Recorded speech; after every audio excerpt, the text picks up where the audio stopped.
Hi everyone. Hi everyone. Thank you so much for coming to this channel.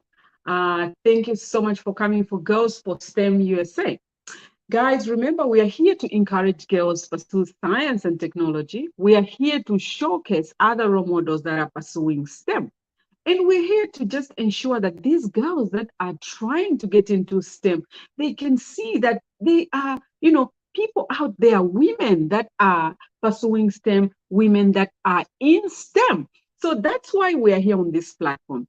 Guys, guess what? I have an interesting guest. I have been waiting for this guest to come on this channel to come and share how she's navigating STEM or how she navigated STEM. So before I even keep talking, guys, I always love talking, but let's bring um, Jennifer up. I'm so excited, guys, to have Jennifer up. So let's bring her up. Hi, Jennifer. How are you? Thank you so much for coming to Girls for STEM. I really, really do appreciate. I know you are busy. I know what it is to be a student and things like that. But anyway, Jennifer, I would like you to share how you navigated STEM on this channel. But before we go further into those detailed questions, so tell me, who are you? What are you doing today? Okay, so I'm Jennifer Cruz Reyes, and I'm studying mechanical engineering as a junior. And as of right now, I am working with Thermosafe Technologies LLC and repairing the thermal jackets that they have. And I am 24 years old, and that's a little bit about me. Wow, amazing, amazing. Women in STEM, guys. Thank you so much for sharing that. So, you know what? Let's dive into the questions right away. So, Jennifer, how did you get into STEM? What happened? So, what I'm going to do is I'll take you back when you're growing up, when you're a little girl. What's going on in your life? Is mommy and daddy talking about science and technology on the table when you're eating? Or do you have aunties? Do you have uncles or friends, relatives who are in science, engineers, or something like that? Where did this idea come from? Well, I always told, okay, so my childhood friend, fiance, is a mechanical engineer. And then I kind of was like, oh, you're working on some cool stuff. So he would show me like all the robotic stuff that he would be doing. And then I would be like, okay, that's interesting. And at the time, I did not know what I wanted to do. But then I told my friend I love science and math. And then he told me, you should become a mechanical engineer. And then with all the cool stuff that they were working on, I was like, I'm interested in it. And so that's how I started pursuing mechanical engineering. Oh my God. And you know what, Jennifer? That's really true because when I speak to most engineers on this channel, they always talk about that somebody they saw somewhere, when they are growing up, when they are little, somebody they looked up to, or somebody they saw. And that's why, we are so passionate on this channel to try and expose what we've learned, what we know, and to expose these engineers to these kids, to the parents, so that they can know how do these engineers become engineers. That's one of the things we are doing on this channel. Wow, thank you so much. So now, how do you get from knowing that you have somebody who's an engineer now for you to get into engineering? Did you speak to your parents about it? Or how did that now transition from, knowing you have somebody you know who's an engineer? How did it transition to now getting into engineering? For me, it was just I knew that he was in engineering, and then I was like, I want to do that, so I'm gonna go ahead and pursue this career. And my parents were just very supportive. They were like, "Oh, okay, you want to do engineering? Well, we want you to go to college, so go into engineering and into the field that you love, and go for it." Wow, interesting, interesting. Thank you so much. So, what are some of the challenges that you face now that you decided you want to do engineering? Because sometimes, women with the connotation that, women can't do men, they put it as men's stuff. So, what are some of your challenges that you faced now when you decided that you want to pursue engineering? Well, it's very male dominated. So that's one of the challenges. It's not a lot of women in STEM. So at times I have classes that's just like just me and a bunch of guys. Uh, there's also the classes. So Yes. the classes are very rigorous. So what I tend to do is try to study a lot, and then also like with the material, and then kind of get like my professors to kind of like help me understand something that I'm not understanding. And then also working in a group with like people in your class and just kind of like trying to study that way also. So whenever you have like certain things like you're confused on, they can kind of help you. So also finding a group that also helps. But the advice I got was to try and score the first two tests 90s. For that way, on the third test, you'll be fine and you know you're gonna pass. So if you score really high on both tests, then it's easier for you on the third test to pass. So that's the advice I got. And the first test is always the easiest. Um, and what else? I think that's about it from all the advice that I've gotten. Um, yeah, but it was also networking with your peers. So like you never know where they're gonna be working at. So you always want to talk to them and be like, hey, and then also kind of like go to the resume workshops and kind of get your resume looked at and then reviewed again and again. Because a lot of the workshops that happen in college really help you with your STEM career. Wow, that's really interesting. Thank you so much for sharing that. So, I'll also ask you this question. Um, if you think of it, there are so many kids who want to be engineers, but some of us were privileged to be in a place where you have resources and things like that. I'm not sure where you come from, Jennifer, but what would you say to a girl growing up in the outskirts of Africa, in the outskirts of Asia, in the outskirts of United States, out there where there are no resources? How can they become engineers? And just for a second, there's so much sun coming in. Whilst you're answering that question, I'll go ahead and just change my sun so that it's not coming on my. So you can go ahead and answer the question. Um, so I think for them, I would just say to kind of try and go to school and then go and pursue engineering. Depending on their school, they should just look at coursework and go for there. And honestly, it's the classes tend to be rigorous, so I'll just keep going and honestly find those people who are very supportive of you and just like tell you like, hey, this is what's happening in these classes, and you just have to keep going and be per per very like stubborn and keep going. Even though like a lot of the things at the classes and life and everything, you just have to be like, okay, this is what I want. This is the degree I want in engineering. And then just like put yourself first and be like, this is all I'm going to be pursuing right now. And my focus is on that. Mhm. Wow. And the other thing is there's so many resources right now. I always talk about this. There's YouTube, there's internet. Before that, there were used to be a little resources in terms of the internet where we can be exposed. And now, you can go on YouTube, you can read a lot about so many things, and you can learn a lot of things. And it's very, very, easy nowadays. So that's just one of the things. And then I want to touch a little bit on asking questions when you're in class. How do you feel about asking questions? I'll give an example of myself. So when I was at college, I actually used to sit in the first, in front, in the first seat.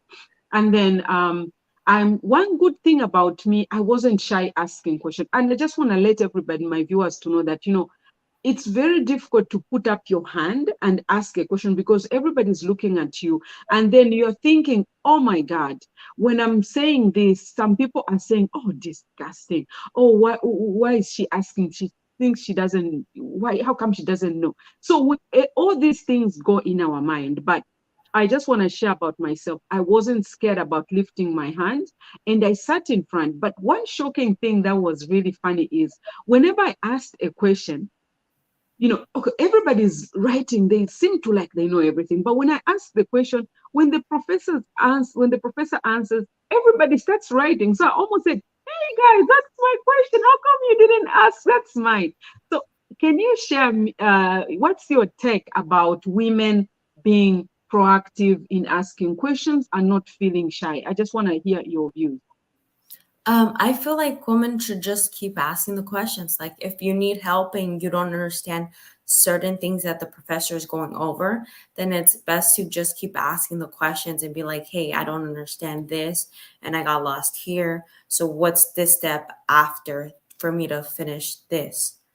You know? And I feel like most people are very shy and introverted and don't really want to ask the question. But usually, other people in the class also have the question, but they're too afraid to ask. So it's always best to start up and be like, hey, I need help with this because I'm not understanding this question. And then remember that other classmates probably don't really want to ask because they feel awkward asking. Wow, yeah, that's true, guys. We don't have to feel embarrassed, including men as well. Most of them, they also feel scared, shy. And that's the thing that makes us not understand things. If you don't understand, and then you'll be shocked that afterwards, because I remember, my classmates would still come and say, what did you mean when you asked that question? What did the professor what you so I'm like, wow. So it's not that I should feel shy, but I should be, proactive and ask. Sometimes you may even be able to, answer somebody else who also wanted to ask the same question, but you saved them. But anyway, it's for our benefit. Wow. Thank you so much for responding to that question. So, Jennifer, I want to ask, what do you really want to major in particularly Okay. when you finish your engineering? What are you passionate about? For example, in my case, I'm passionate about aerospace, and I channeled myself in advance when I was still at college that I want to go into aerospace.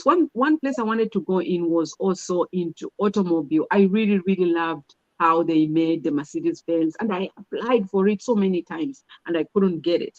But when by the time I was finishing, I was already ready to go into aerospace, and I also did research that channeled me towards aerospace. What is your passion, and what are you doing about it towards your passion? Okay. So for me, I've been more so it's because there's so much stuff in engineering. So there's like the vehicles, there's also aerospace, there's also going into defense, and then there's also going into the airlines of helping the airlines. And then so there's so much. So at times I'm kind of like I'm not really sure which avenue I want to set for right now. But as of right now, I think I'm more into the kind of like I want to go into the airplanes and kind of like help them depending on what they're doing. So I've been looking at airlines more of anything else as of right now because I feel like it's interesting. And then also looking into like jobs, I feel like you have to kind of look at like how many vacations are they taking, like are they overworking you, how many hours are you working, because usually some places or companies when you work for them they're like, oh no, you're gonna stop working until the job is finished. So you could be there to like 12 12 trying to finish a job whenever it should have instead of like your regular 8 hours. So it depends. So I have to kind of like navigate everything in companies and try to see like which one's the best fit for me. But also I'm going to college, so right now I'm taking my time and still haven't decided yet. Oh, that's interesting. And you know what? Feel free to take your time to decide what you are really passionate about. It doesn't really matter. And I'll tell you something, once you enter the industry, into engineering, once you enter the industry, it's very flexible. You can choose whatever direction you want to be. You can be in manufacturing of vehicles, you can go into medicine, you can go into aerospace, you can go into carpentry. It's just so much. And then in that same company, when you go in there are also departments that you can change and things like that. I've changed. I was in QMS, which is quality management system, where you do a lot of requirements for aerospace. And then I went to now just towards quality, particularly in as an engineer, in technical mode, in more detail. So you can change at any time. So that's one good thing about it. Wow, that's really interesting, guys. So we're talking to women in STEM. This is Jennifer, and she's pursuing mechanical engineering, correct? Yes. And there are few women in STEM. And the reason we are here on this platform is to show that there are women who are pursuing engineering, there are women who are in STEM, and there are women who are staying in STEM. She's pursuing engineering, and there are women who are in STEM. How can we maintain being in STEM? And what are those things that we can show to those that are trying to come into STEM, so they can see that it's an exciting venture, it's an exciting career, and it changes people's lives. It improves the quality of life. It determines the next economy. It's just an amazing career. So anyway, what the other thing I want to say is, I'll give you a few minutes to say to Girls for STEM USA, this platform. I'll give you whatever you want to say. What would you want to tell us on this platform?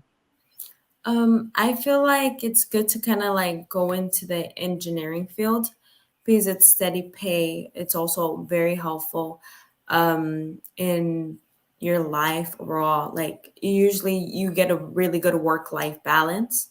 So it's also um, really, the classes may be rigorous, but as long as you keep going and keep pushing, it should be easy for anyone. Like just like having a group and be like, okay, I need to study with this group to understand this material and just keep going. And then always remembering that the first test is always the easiest and the second and third are going to be more challenging. So I feel like you just have to ask those questions. Also, like if you don't understand like what you want to do, there's also rotational programs that companies do offer, so you don't have to make up your mind and decide like, okay, this is what I want to do. You can take a rotational program and go and see like what you kind of want to work in to kind of get a rough idea. And I think um, for the most part, everyone has kind of gone to the point where they kind of don't know where they're at, or if they like made it yet. But you just have to kind of get in the mindset of like, yes, I'm going to achieve this, and then just keep going from there. Oh, thank you so much. And one more last question. Most people, they say, "Oh, engineering is hard. I can do math. I can do these classes." So, what is your take when people say that engineering is hard? So, before you answer that question, I just want to tell you this, that now how I encourage other women or young kids, I tell them that math is not hard. All they do is look for x.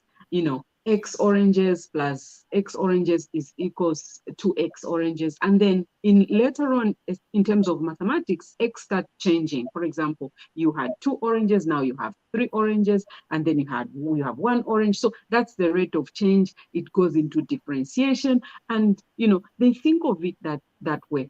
So what would you say to those women that are saying engineering is hard? I think that they haven't, like, engineering can be hard. But you also have to remember that there's a lot of engineers who have failed their classes. So it's like them going into the class again and trying to understand it again for a second time and trying to like, okay. And then also you kind of have to do like repetition, work the problem, and then to kind of understand like, okay, so this is what I'm supposed to be doing the problem, and that's what I'm supposed to do, and this is how I'm gonna get there. So you just have to kind of keep repeating problems and working on the problems. And also finding those groups really do help you. Like those friends that are like, okay, I understand this. And you can be like, oh, I understand that. but they don't understand what you understand. So yeah, both can work together. Mm. And also finding like practice tests online and kind of going from there. And then there's also YouTube videos that can help you. Like if you don't understand your professor, the YouTube videos are there and they can help you. Oh, yeah. And you are really, really right on the money. Yes, there are a lot of resources. And I just want to share with the viewers that there are also tutors, very, very nice tutors who can help you. And sometimes student tutors, those, we've got different talents and we understand topics differently. Just like you may know something that's they don't know, so there'll also be students who tutor. So there's nothing that's going to get you by surprise or you feel, oh, everybody's going to be like this. Because there's so many thoughts that people think about when they said, they should pursue this career. They feel like, oh, it's undoable. It's something I cannot do. There's nothing that we all cannot learn. We can learn anything. Wow. Thank you so much, Jennifer. Wow, guys, that was so interesting talking to Jennifer to see how she navigated STEM and where she wants to go. And hopefully she can come to this channel. Hopefully you can come to this channel again and just to see how you're doing. Thank you so much for always coming. And guys, thank you for coming and see you next time. And thank you so much, Jennifer.